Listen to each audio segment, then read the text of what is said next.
All right, we're going to go over a couple of the common charges that people experience at the end of the rental. Well, the first one is mileage. That's a big thing because you get 100 miles a night for your rental. 7-night rental, you get 700 miles. Anything beyond that is 35 cents a mile. And we do that at the end of the rental. That comes out of your security deposit. Another one is the generator. You get 3 hours a night with the generator. 3 hours is enough to charge the batteries to full capacity. If you're not using the TV and the microwave and all that other stuff to pull away electricity, you get 3 hours a night. Anything beyond that at your end of the rental, say again, 7-night rental, you get 21 hours. If you go beyond that, it's 5 hours, $5 an hour. So don't feel like you get to the max limit and you can't run it anymore. Go ahead and keep running it. Just know that there is a charge for that. So those are the two main charges. Oh, and the returning it. At pickup, I'm kind of flexible with the pickup. Typically, the pickup is anytime after 3 o'clock. If it's on one of my days off and the RV is available, then we can set up for an earlier pickup. But the return time on the RV is expected to be at 11 a.m.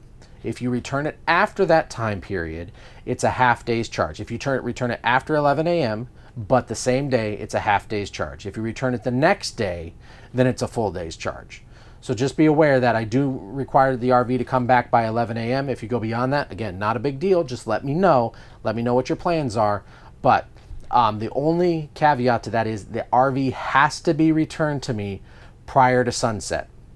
We have to be able to have natural light so that when we go around the RV, we can see if there's any new damage or anything like that, or if everything has stayed the same.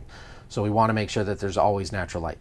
So those are the three main charges. One of the off charges is cleaning. I've very rarely ever charged a cleaning fee, and the only time I did, the renter understood it completely because he saw how dirty the RV was. But there is a cleaning fee. It can be up to $500 cleaning fee. The pets, we do have a very flexible pet policy. There's no security deposit for pets. If you do have a pet and there's no evidence, no cleaning fee. If there's evidence of a pet at the end of the rental, then there can be up to a $500 cleaning fee for the pet. Again, not really ever been charged, but just to be aware of that.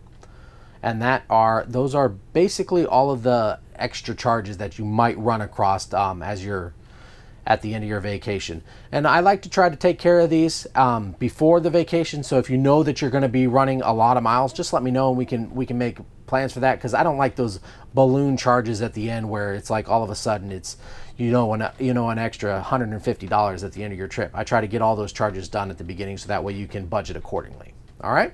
So those are the few charges, the extra charges at the end of your rental that you typically run across.